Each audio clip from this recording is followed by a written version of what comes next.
Well, good morning. It's about 9:30 in the morning on Tuesday, December 16. And my lady friend is here. That's her blue car. The black Norton, this is Limey Norton, is sitting here waiting on his battery, which is on the bench. So I'll show you that. The white bike is up on the lift. I haven't had a chance to get to it. It's got a good strong battery. I just turned it on, got a good strong headlight, but I'm going to hook up the ICU charger to it just for the heck of it because we have to go out and run around this morning, and I might as well have the charger on it while it's sitting there. It's just a matter of been sitting for a while, get her running. So we'll do that. This is just a precious bike. I love the white, plain white. It's absolutely striking. This guy who built this bike does exquisite work, lovely work. And I got to wire it for him. I don't know how long ago, but it was a long time ago. He has another bike, very similar. It's another bobber, and has no paint, none, zero, zip, zilch. And he used water and possibly a chemical to cause all the sheet metal to be rusty. And we call it the Rusty Bike. And it too is absolutely beautiful in its workmanship. I think I'll try to drag out a picture from the last time it was here and put it in the middle of this video. So right now it's just sitting here. I'm getting ready to hook up the battery charger. And let's see, first of all, here's the battery that came out of the black Norton over there. And this is the battery that I buy for Nortons. It's plenty of room in a Norton. And this has an interesting advantage. Watch this. If I push this button, it tells me the charge. 12.77 volts. That's pretty neat, isn't it? So this is cup of the day. It's White Castle, real good coffee. And White Castle has real good coffee. Coffee you crave. I'll go along with that. It says 2001 White Castle Management Company down there at the bottom. Okay, you say so, I'll swear to it. It's a nice cup. So anyway, we've talked about the battery, we've talked about the bike, we've talked about the fact that it's going to go in the ICU. Interesting, even though I wired this bike, it does not have the charge adapter on it. When I put charge adapters on everything, I stock them. These fit standard chargers. So I'm going to put this on it. I'll shorten it, run it, and run right out here, and hook it up right about here, just a short one, so that it's easy to get to. So what I'm going to do now is take one. I've told you before that I have adapters on my shop battery that let me plug into things.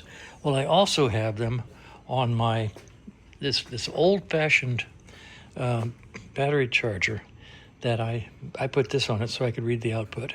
This is a standard connector, and it goes, then here's an extension cord that brings it out about another 4 feet. And then on it I have a connector, and that connector mates with this connector. And on this particular connector I have alligator clips. So I can, let me back off here.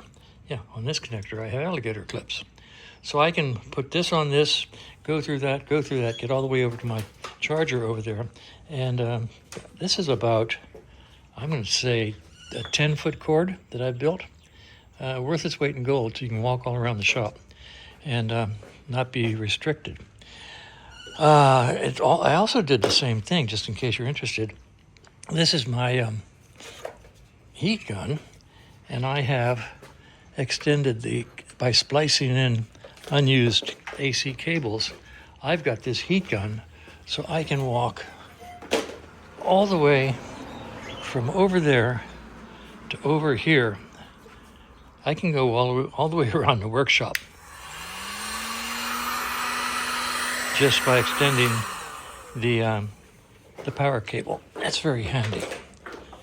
And just in case you're interested, let's see, I think I did the same thing. Yeah, I did the same thing over here with my Dremel.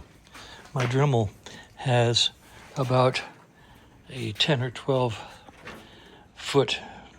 Well, no, that's just an extension cord. I back up. No, that's just on an extension cord. What did I do over here? let's see. Oh yeah, hoorah. My soldering gun. This is about a 40-year-old soldering gun, and I have extended its cable, its power cable, so that I can walk way over here with it still plugged in, and I can work anywhere in the shop. So it's really handy. So just making life easier by so I don't have to don't get extension cords. Now the only reason I haven't done that with the Dremel is basically the only time I work with the Dremel is here on the bench, and I've never felt the need to extend its particular power cord. So if you're going to work in a garage a lot and do a lot of work with various and sundry tools, extending their and then keeping them out of the way, extending their power cords is very handy. All right, so now I'm going to hook this little adapter to the battery, and then hook it to the charger, and let it charge while we do our running around this morning. And that'll take care of this. Well, good morning. It's about 8:45 or so on Wednesday, right? Mm-hmm. All right, and we've got Rusty bike up on the lift. We're going to take the carb off and go through it first, see what we see, and see if that solves the starting problem, see if we see anything bad. I love this bike. I do. This is the coolest bike. I would love to ride this to your local Harley Davidson watering hole and park it right in the middle of a bunch of Harleys and just watch all the guys gather around, because they'd get a kick out of it. I really believe that. Isn't that just neat? Look at that old tag.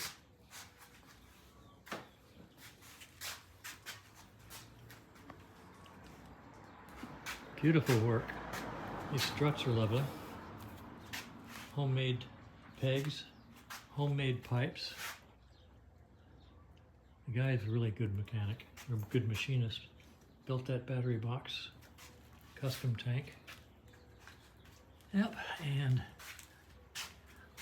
look at that wartime era headlight. You know, I bet he could use that headlight we got by accident. I think I gave it to Roger. Anyway, isn't that neat? So we're going to take the carb off right now and see how it goes. Well, we've got the carb off. It's a new Premier, and it's lovely. And I can see all the way through it, so it's nice and clear. The new slide, I love these slides. That is so nice. These stay up, float. And this is an interesting device. It's for draining the bowl, made by, what is that? Made by Patent Pending. Okay, there it is. Fast Eddy Company. That's cool. And I guess you can drain the bowl when you park the bike. He has these nifty hand adjustable idle speed and idle mixture screws in it, of which I do not like. This one, the O-ring was broken, so probably not a big enough problem to cause the problems we were having. But I'm going to take this one out and put a stock one in, and then after we get the bike running, if the client wants to put the fancy dancy one back in, that'll be his choice. But I like using stock parts when I'm troubleshooting the bike. So, carb actually looks really good. Now we're going to go over here to the bike. Because we have the, I should have taken, if he comes back, I'm going to get a picture of him. Since we have the carb off, we don't even need to hold the throttle open. And we're just going to do a compression check on the 2 cylinders. Now, When it comes to compression, 90 is good, 100 is great, 110 is wonderful, 120 is, oh my goodness, isn't that neat? All of which is sort of, more than 90, you're pretty good. The name of the game is being balanced, both sides being the same or within 10 pounds of each other. So you kick it 10 times hard with the throttle fully open, or in this case, the carburetor completely removed, and let's see what we get on the right-hand side.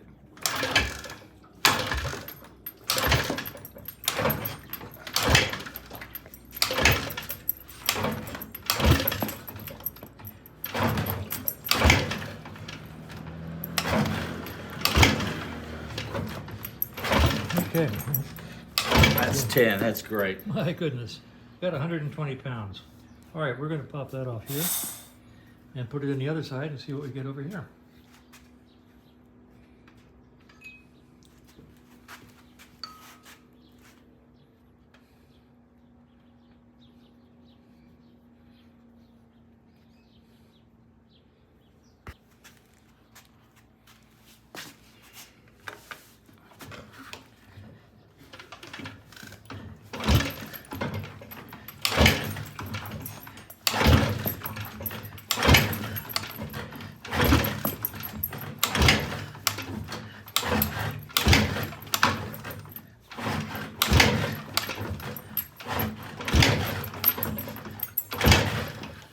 All right, 10 good kicks, and we come up to be about 100 and, we'd say about 110, 15? Yep, somewhere around there. Which is close enough.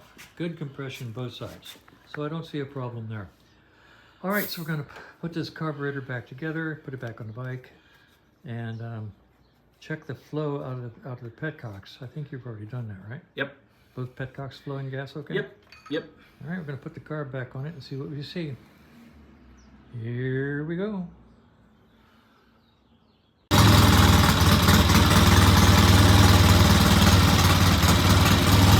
There she sits.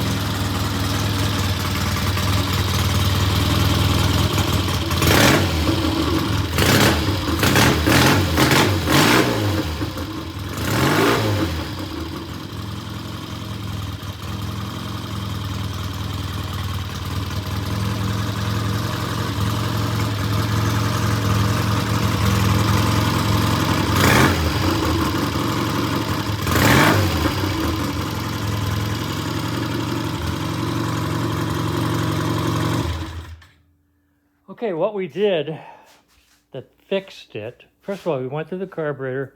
It was clean as a whistle.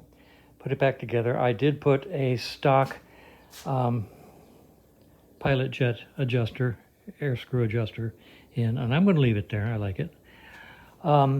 We drained out the gas, which smelled like it might be starting to go funny, but can't say for sure. Also put in a fresh set of spark plugs. We cleaned the previous plugs, but we just put in a fresh set. And I'm going to say probably the solution was the plugs. But right now it starts, runs, idles, revs, sounds really good.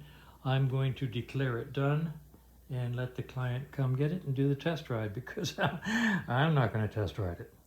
Okay, so this is a success story. I think we'll put the, let's put this bike up on the lift and put the front brake back together and see how it goes.